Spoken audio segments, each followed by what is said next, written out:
우리 한국 사람에게도 잘 알려진 하비 쿡스라고 하는 하버드 신학교의 신학부 교수가 있습니다. 이분이 교회에는 세 가지 유형이 있다, 이런 말을 했는데요. 첫 번째로는 자유와 정의를 지향하는 출애굽기 교회, 자유와 정의를 지향하는 출애굽기 교회, 그리고 감사와 축제의 시편의 교회, 그리고 새 하늘과 새 땅을 지향하는 계시록 교회가 있다. 이렇게 교회는 세 가지 유형이 있다라고 말하고 있습니다. 그런데 오늘날 우리가 경험하는 현대사의 교회는 자유와 정의를 지향하는 교회, 새 하늘과 새 땅을 지향하는 교회의 모습은 보이지만 감사와 축제의 교회의 모습은 결여된 듯하다라고 하는 주장을 했습니다. 매우 공감이 가는 지적입니다. 감사와 축제인 시편의 교회의 모습이 전혀 없다고 할 수는 없지만 상대적으로 중요성의 가치를 덜하고 있음을 우리는 보게 됩니다. 교회는 천국의 모델이고 천국은 감사와 축제가 있는 곳인데 말입니다. 교회가 그런 모습이 좀 결여된 듯하다라고 하는 말씀이 오늘 이 감사절에 이 말씀이 제게 들어와 있네요. 천국이 과연 어떤 곳일까에 대한 관심이 많죠. 소위 말하는 애프터라이프가 우리가 어떨 것인가. 간혹은 죽음을 보지 않고 죽음을 잠시 보고 온 임사체험, 이제 그 죽음을 경험한 어떤 분들의 이야기를 종종 들을 때가 있는데요. 그분들의 그 이야기를 완전히 부정하지는 않지만 그것은 개인적 체험이고 또한 일부분만 보았을 것으로 보이기에 천국이 그분들이 본 것이 모두는 아닐 것이라는 생각을 합니다. 성경에는 천국을 공간적 개념이 아니라 관계적 개념으로 말하고 있거든요. 그러니까 모든 것이 관계가 회복된 곳이 바로 하나님의 나라다. 저는 그렇게 읽혀집니다. 하나님과의 관계, 이웃과의 관계, 그리고 나 자신과의 관계가 회복되어지는 곳이 바로 하나님의 나라다 라고 하는 것이죠. 세속적 가치를 가지고 천국이 그와 같을 것이라고 주장하는 분들은 성경적이지 않습니다, 여러분. 그런 관계, 왜냐하면 하나님의 나라는 소유적 관계가 아니라 공간적 관계가 아니라 공간적 개념이 아니라 관계적 개념이기 때문에 그렇습니다. 아무리 많은 소유를 가지고 멋진 곳에 살아도 관계가 불편하면 그곳이 천국이 아니잖아요. 천국입니까? 아닙니다, 여러분. 왜냐하면 사람은 관계적 동물이기 때문에 그렇습니다. 그렇다면 관계를 통하여 천국을 소유하는 방법이 있는데요. 그것은 바로 감사입니다. 감사가 관계를 시작하게 하고 감사가 관계를 유지하게 합니다. 그래서 감사가 천국을 만든다는 거예요. 감사에는 여러 가지 기적과 능력이 나타나는데요. 그 중에 하나가 바로 천국을 만드는 기적을 나타내는 것이 바로 감사입니다. 여러분, 감사해 보십시오. 그것이 천국과 같지 않습니까, 여러분? 감사해 보시면. 오늘 본문의 바리새인들이 예수님께 나와서 하나님의 나라가 언제 임하느냐라고 묻습니다. 이는 하나님의 나라는 곧 천국은 인류의 관심사지 않습니까? 그리고 바리새인들의 천국관도 내세 곧 미래에 펼쳐질 완전한 나라였기 때문에 그 나라가 언제 오느냐고 예수님께 물었던 겁니다. 이때 예수님께서 하신 말씀은 하나님의 나라는 볼 수 있게 임하는 것이 아니요 또한 여기 있다 저기 있다 함도 아니리 하나님의 나라는 너희 안에 있다, 이렇게 말씀하고 있습니다. 너희 안에라고 하는 이 뜻이 무엇일까 하는 거예요. 너희 안에. 하나님의 나라는 지금 now, here and now, 지금 현재 너희 안에 있다는 겁니다. 이게 너희 안에 있다고 하는 것이 무엇인가? 하나님의 나라는 예수님의 십자가 달리심으로 시작했거든요. 그 완성된 건 주님이 오신 날이란 말이에요. 근데 지금 안에 있다는 거예요, 우리 안에. 너희 가운데, 너희 안에라고 하는 이 말에 대한 신학자들의 논쟁이 많습니다. 그런데 너희 안과 너희 가운데, 그런데 저는 이 두 가지를 다 받아들입니다. 왜냐하면 하나님의 나라는 내적 우리 마음 안에 in our heart, 우리 속에 있다라고 하는 것도 해석이 되고요. 또 다른 한편으로는 우리들 사이에 among us 사이에 하나님의 나라가 있다, 이것도 함께 받아들이는 겁니다. 그러니까 우리의 마음 속에 있는 하나님과의 내적인 관계를 통해서 하나님의 나라가 되고요. 그리고 오늘 우리의 공동체 사이에 하나님의 나라가 있다는 겁니다. 그렇다면 하나님의 나라는 어디에서 언제 우리가 경험할 수 있다고요? 감사하는 마음입니다. 우리의 마음 안에 있는 내적인 감사가 있을 때 하나님과의 관계가 회복됨으로 천국을 누릴 수 있고, 그리고 우리들 사이에 관계가 회복될 때 하나님의 나라를 맛볼 수 있는 줄로 믿습니다. 예수님께서 하신 말씀 가운데 살아서 믿는 자는 영원히 죽지 않을 것이다, 곧 하나님의 나라를 맛보았다는 사실이고요. 그것이 지금 우리들 관계 속에서 감사가 있을 때 나타나는 현상이고, 우리 안에 내적으로 우리 하나님이 계심으로 말미암아 하나님께 감사하는 마음을 가질 때 그때 천국을 소유할 수 있다는 겁니다. 감사하는 마음이 곧 하나님의 나라입니다. 그래서 하나님의 나라를 만드는 것이 바로 감사인 것이죠. 감사가 있는 곳이 천국이기 때문에 여러분 한번 실험해 보시기 바랍니다. 여러분 가정, 여러분이 섬기는 교회, 여러분이 머무는 모든 공동체 속에서 감사하는 마음을 가져보십시오. 그것은 마치 천국과 같을 줄로 믿습니다. 그것을 지옥으로 만드는 분도 계세요. 마틴 루터는요, 마귀가 머무는 음부의 세계에는 감사가 없대요. 음부의 세계는 감사가 없답니다, 여러분. 그럼 지금 우리가 감사가 없다라고 하는 것은 음부의 세계를 살아가고 있다는 거예요. 노르웨이 속담에는요, 감사의 마음에는 악마가 씨앗을 뿌릴 수 없다. 감사하는 마음 속에 있으면 악마가 그 속에서 씨앗을 뿌리지 못한다는 거예요. 찬송가 작가인 아이작 와츠는요, 하나님이 계신 곳은 꼭 두 가지 있는데 한 곳은 천국이요, 다른 한 곳은 감사하는 마음이다, 이렇게 말했습니다. 이와 같은 말씀은 매우 공감이 가고 그리고 동의가 됩니다. 감사가 없는 사람과 그들의 가정을 한번 보십시오. 여러분, 지옥과 같지 않아요? 넉넉함이 없는 것이 없는데도 불구하고 지옥과 같은 삶을 살아가는 사람들을 보면 그 속에 도무지 감사를 찾을 수가 없습니다. 감사가 없는 공간은 그냥 비어있는 것이 아닙니다. 그곳에는 불평과 불만, 원망이 감사가 없는 자리를 채우죠. 그래서 감사가 없으면 마치 지옥과 같다는 거예요.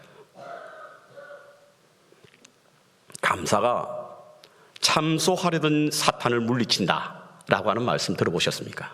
감사가 막 누군가를 참소하고 누군가를 지적하고 이러던 속에 여러분, 누군가가 그래도 감사해 보십시오 이러면 한 길로 왔던 사단이 7길로 달아날 줄로 믿습니다. 한 길로 왔던 사단이 감사 때문에 7길로 달아난다는 사실인 것입니다. 우리의 마음이 지옥 같고 우리 공동체가 이전 투구하면 다른 것에서 원인이 있는 것이 아니라 감사가 없기 때문에. 일본의 평신도 신학자인 우치무라 간조라고 하는 사람을 아마 들어보셨을 겁니다. 이분이 이런 말을 했어요. 하나님이 만일 인간을 저주하신다면 질병이나 실패, 배신이나 죽음으로 하시지 않고 감사하는 마음이 전혀 생기지 않도록 메마른 마음으로 저주하실 것이다, 이런 말을 했습니다. 그렇습니다. 우리의 마음에 감사하는 마음이 생기지 않으면 어두움의 영인 악한 영에 사로잡혀서 저주받은 영혼이 머무르는 지옥과 같은 곳이 될 것이라고 하는 사실을 말해주고 있는 것이죠. 그래서 감사가 천국을 만든다는 겁니다. 한번 실험해 보시기 바랍니다. 여러분 가정, 여러분 공동체, 여러분의 공간, 정말 감사가 천국을 만드는 것인지. 저는 오늘 감사는 어떤 것일까?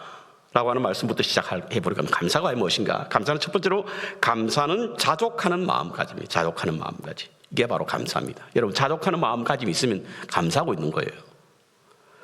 철로 역정을 지었던 존 버년이라는 사람이 있죠. 영국의 청교도 신학자라고 말하고 있는데요. 이분이 쓴 천국과 지옥이라는 책이 있습니다. 그런데 천국에 관한 내용은 별로 많지 않고 지옥에 관한 내용이 많은데요. 지옥편에 보면 지옥에 있는 한 여인이 나오는데, 이 여인은 유황과 같은 많은 것을 입에 계속 집어삼키는 벌을 받고 있대요. 유황과 같은 것을.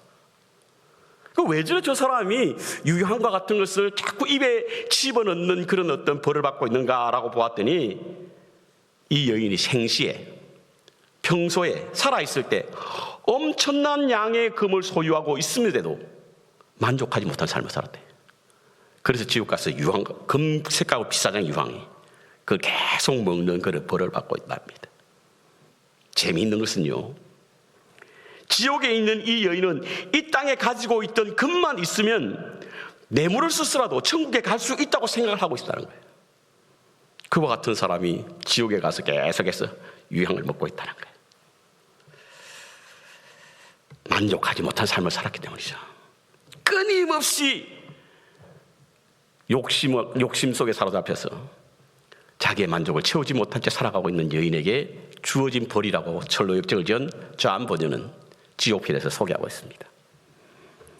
인간은요, 누구나 만족하며 살지 않습니다, 여러분. 그것은 바로 우리에게 있는 상승기대 심리 때문에 그렇습니다. 상승기대 혁명의 심리 때문에 우리에게는 만족하지 못합니다. 그래서 끊임없이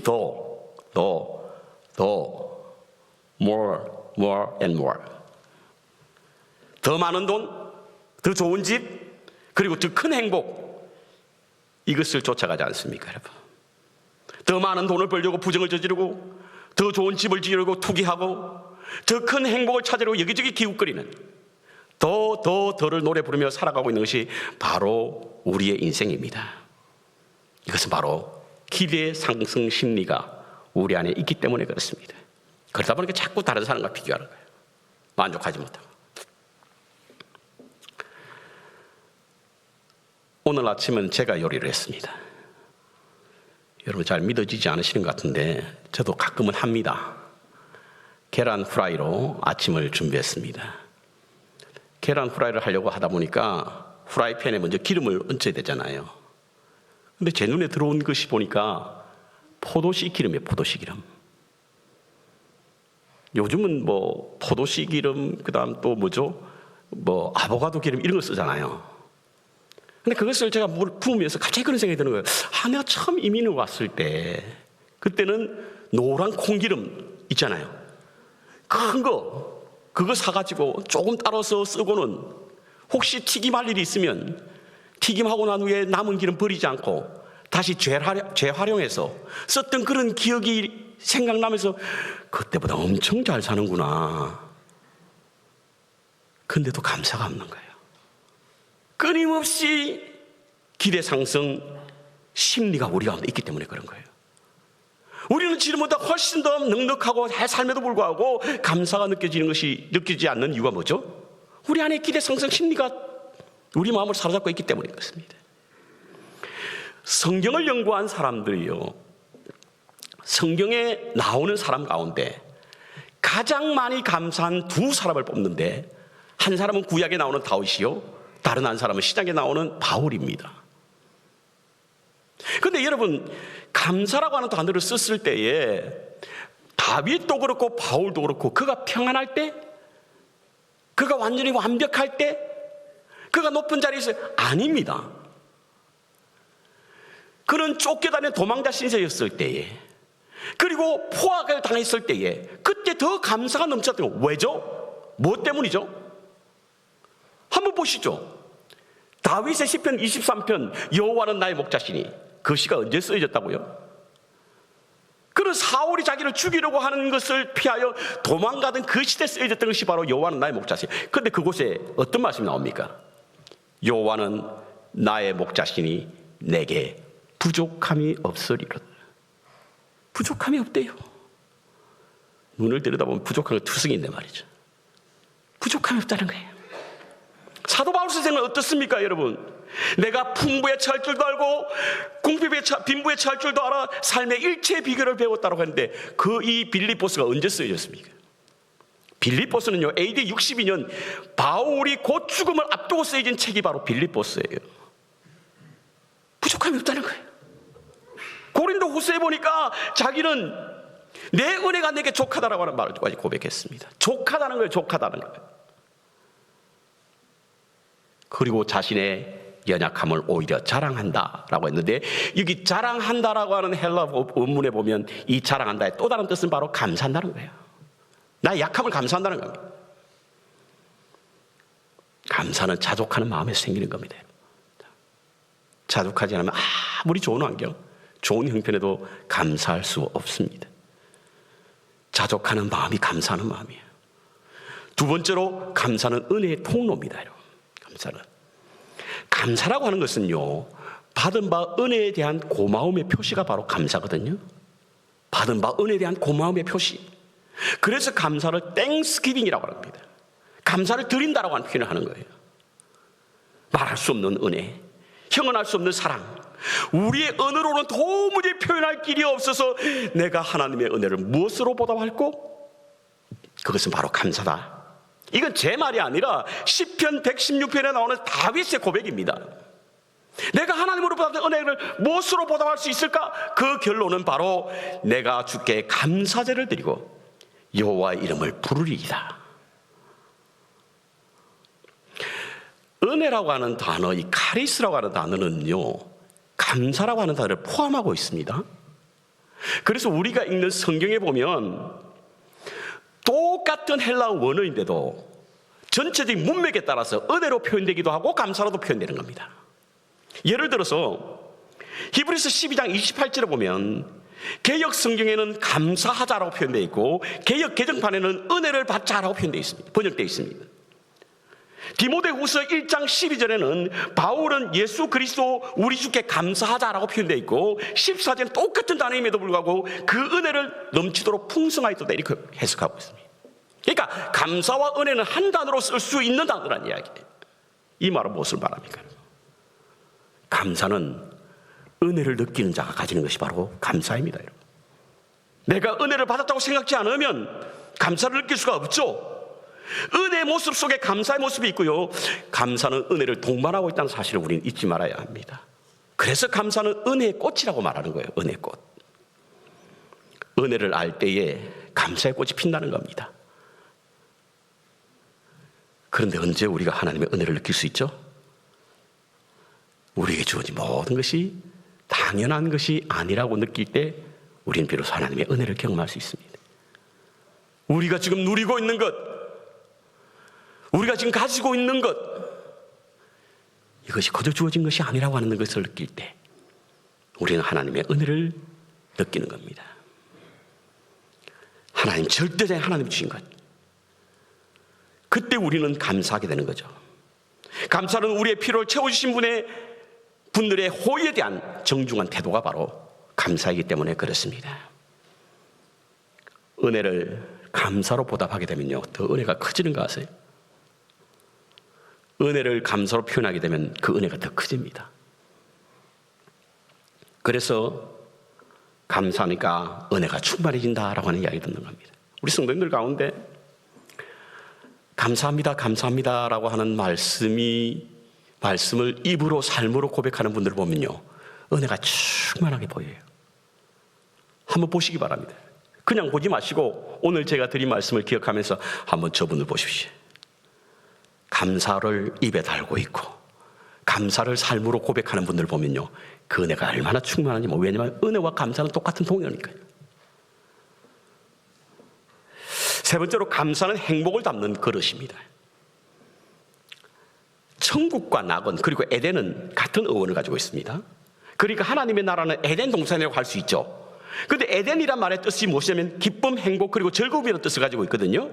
하나님의 나라는 그러니까 어떤 곳인가? 기쁨, 즐거움, 행복이 있는 곳이 하나님의 나라인데, 이와 같은 것은 어디에서 경험할 수 있느냐? 감사해서 볼 수 있다는 거예요. 우리가 흔히 행복해서 감사한 것이 아니라 감사하면 행복해진다, 이런 말씀 자주 들었죠. 저는 이 말씀이 그렇게 공감이 될 수가 없습니다. 왜냐하면 행복하지 못한 것은 환경과 조건 때문이 아니라 감사가 없기 때문이란 말이에요. 여러분, 오늘 우리가 행복을 느끼지 못합니까? 혹시 내게 감사를 잃어버린 것은 아닌가? 내가 감사를 잃어버렸기 때문에 지금 행복을 느끼지 못한 것은 아닌가? 진심 어린 마음으로 감사합니다라고 하면요, 행복이 막 밀려옵니다. 저는 좀 덜 떨어져서 그런지 몰라도 예배 후에 우리 성도님들이 감사의 글을 제게 보내주시거나 감사의 인사를 하게 되면요, 얼마나 큰 행복이 제게 밀려오는지 모릅니다. 좀 덜 떨어져서 그런가요? 누구나 그렇지 않나요? 누구나 전 그럴 거라고 봅니다. 천국에서 맛보는 행복이 누군가에게 감사하는 마음을 들을 때, 미국의 심리학자인 윌리엄 제임스는요, 인간의 본질 밑바닥에는 다른 사람에게 감사를 받을 경우 형언할 수 없는 기쁨이 솟아나는 인자가 있다. 다시 말씀을 드릴게요. 인간의 본질 밑바닥에는 다른 사람에게 감사를 받을 경우 형언할 수 없는 기쁨의 인자가 있대요. 그렇다고 한다면 누군가를 행복하게 해줄 수 있는 것 다른 것 없습니다. 감사하는 마음이. 그렇다면 어떻게 감사할까? 첫 번째로 사소한 것에 감사하시기 바랍니다. 사소한 것에. 사소한 것에도 감사하십시오. 우리가 큰 것에는 감사 많이 하죠. 뭐 큰 행운이 온다든지 예기치 못한 좋은 소식이 들리면 어김없이 감사합니다. 그런데 정작 우리가 해야 할 감사는 바로 작은 것에서부터 출발해야 되고, 작은 것에도 감사를 잊지 말아야 합니다. 작은 것에 감사하다 보면 우리에게 감사할 것이 너무 많아지거든요. 작은 것에 감사하게 되면 우리가 감사하지 못하는 것은 바로 작은 것, 사소한 것에 감사하지 않기 때문입니다. 여러분, 미국 사람들이 제일 많이 사용하는 단어가 땡큐라고 하는 단어가 있는 거 아시죠? 미국 사람, 우리가 살고 있는 미국 땅에 사람들이 제일 많이 사용하는 단어가 땡큐라고 합니다. 그들은 뭐 아니라고 할 때도 노 땡큐라고 하지 않습니까? 노 땡큐. 얼마나 땡큐를 자주 쓰는지. 왜 그래 자꾸 땡큐 쓸까? 이것은 어릴 적부터 그렇게 훈련을 받아왔기 때문이래요. 아이들에게 예를 들어서 뭘 하나 줍니다. 근데 아무 말 안 하죠. 그러면 그 부모들이 뭐라고 이야기하느냐면, 마법을 부리는 말이 있지, 이렇게 묻는다는 거예요. 마법을 부리는 말이 있지. 이러면 그 아이가 반응하는 것이 뭐냐면 땡큐. 땡큐가 마법을 부리는 말이라는 거예요. 그러니까 그 어린 그것에서부터 배워왔던 그 습성이 커서도 우리에게 늘 감사가 있는 거죠. 어릴 적부터 작은 일, 사소한 일에도 감사하는 마음을 가짐으로 삶 속에 매일 감사가 떠나지 않는 겁니다, 여러분. 직장에 출근하는 것, 이웃과 함께 식사를 나누는 것, 교회에 출입하는 것, 활동이 자유로운 것, 일반적인 것에 감사하시기 바랍니다. 사소한 것에 감사하시기 바랍니다. 저는 최근에 새벽기도 시간에 찬송을 부를 때 찬송 단어 하나, 한 절, 이것에 깊이 묵상하면서 찬송을 부릅니다. 그러다 보니까 어떤 분들이 제게 그런 이야기하죠. 목사님이 왜 새벽기도 시간에 찬송을 열정적으로 부르냐? 가사 한 절 생각하며 한 줄을 생각하니까 막 감동이 몰려와서 최근에 그래서 눈물도 그렇게 많이 나네요. 혹시 여러분들이 제 눈물 보고 아침부터 재수없게 청승답게 눈물을 흘리냐, 이렇게 말씀하시는 분 계실지 몰라요. 또 어떤 분들은 우리 목사님 우울증 걸렸나? 청승 맞았어도 우울증에 걸렸어도 아닙니다. 감사 때문에 그렇게 눈물이 나요. 감사 때문에. 여러분, 정말 감사하면 눈물 나잖아요? 안 그래요? 저만 그런가요? 정말 감사하면 눈물이 나거든요. 왜 그렇게 새벽이면 제가 그렇게 감사가 밀려오는가? 저는 눈이 나빠지고 난 후에 아침에 일어나면 습관적으로 하는 것이 바깥을 쳐다봅니다. 그리고 눈에 들어오는 세상을 봐요. 어떨 때는 아주 선명하게 보이지만 어떨 때는 희미하게 보일 때가 있습니다. 교회 본당에 들어옵니다. 예배를 시작합니다. 찬송을 부를 때면 저 파워포인트에 선명하게 눈이 비칠 때는 그렇게 감사가 넘치는 거예요. 그래서 우는 겁니다, 여러분. 저는 이렇게 생각했습니다. 이전에는 이거 몰랐다는 거예요. 그저 평범하게 우리는 아무거나 볼 수 있기 때문에 그것이 하나님의 은혜인 줄 몰랐다는 거예요. 우리 성도님들 가운데는요, 정말 건강한 모습으로 교회 출석하는 게 그렇게 그립고 그렇게 부러울 수가 없어 하는 분이 계십니다, 여러분. 우리의 손가락으로 타이핑을 마음대로 자유롭게 하고 저 다른 사람에게 평범해 보이지만 내게는 그렇지 못한 것 때문에 아파하는 분들이 계세요. 그분들은 그것을 할 수 있는 것이 얼마나 큰 감사인지 모릅니다.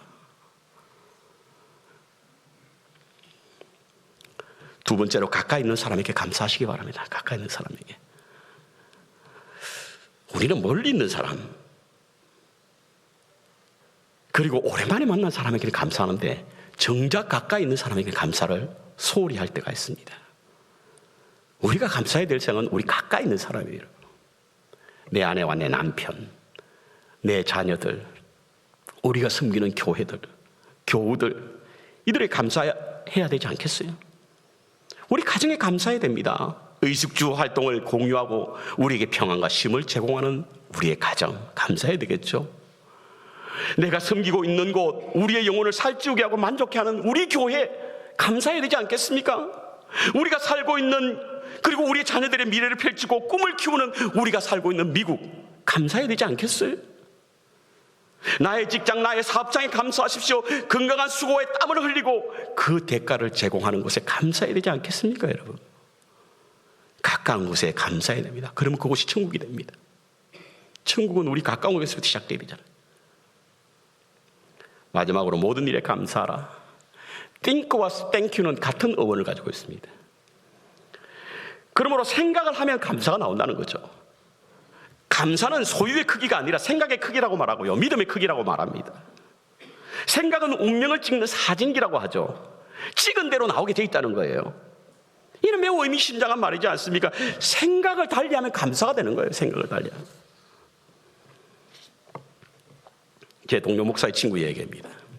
벌써 한 30년 전에 있었던 이야기죠. 이 친구가 시골교회에서 목회를 하기 시작했습니다.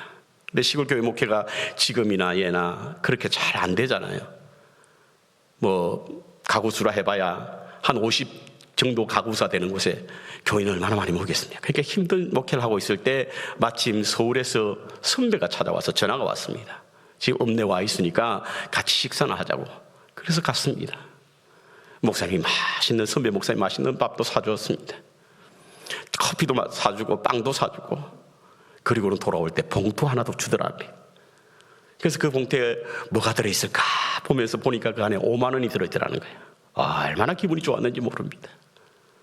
그래서 돌아오는 길에 기분 쌩쌩 고고 하다가 경찰에 걸린 거예요. 경찰이 티켓을 주는데 얼마짜리 였다고요? 5만 원짜리인 거예요.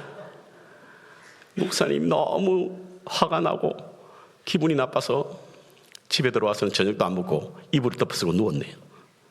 사모님이 아무리 이야기도 듣지 않는 거예요. 그때 마침 그 목사님의 어머님이 서울에서 전화가 온 겁니다. 아들이 전화를 안 받으니까 며느리한테 전화해가지고 왜 아들이 전화를 안 받느냐고 하니까 자초지종을 이야기하게 된 겁니다. 그랬더니 그 어머니가 아들을 바꾸라고 그러면서 그 아들과 이야기하는 거죠. 이 아들이 그냥 막 어머니한테 막 퍼붓기 시작합니다. 어쩌면 하나님 그럴 수가 있냐고. 빼앗아갈 것들만 주지나 말지.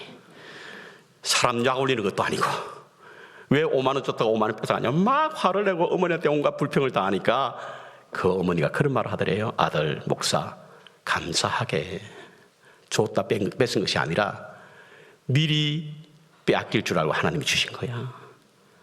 5만 원짜리 티켓 먹을 거 하나님 미리 아시던 거야. 그래서 네가 필요해서 하나님이 미리 너 선배 형을 통해서 주었으니까 감사해. 그때 그 친구 목사가 덮고 있던 이불을 탁 차고 나와서 저녁을 먹었답니다. 생각을 바꾸면 다 감사할 거예요. 생각. 모든 것이 다 감사죠. 수도원과 교도소의 차이가 어디 있는 줄 아십니까, 여러분? 수도원과 교도소에는요, 음식도 비슷하고 복장도 비슷합니다. 자유로운 생활이 제한되고 엄격한 규율을 따라야 한다는 것도 비슷합니다. 사람들이 살지 않는 외진 곳에 머문다는 것도 똑같은 거예요. 그런데 차이가 어디 있습니까, 여러분? 감옥은 지옥이고 수도원은 천국이잖아요. 똑같은 옷, 똑같은 음식, 똑같은 규율, 규칙, 그리고 외진 곳. 그럼에도 불구하고 수도원은 감사가 있기 때문에 그곳은 천국이 될 수 있고, 감옥은 감사가 사라졌기 때문에 지옥과 같을 수가 있다는 사실인 겁니다. 성 어거스틴은요, 그의 저서에 보면 초대교회 교인들이 함께 모여서 모일 때면 이런저런 교회에 일어난 일들 때문에 막 그냥 서로 불평하고 원망하고 막 그런다는 거예요.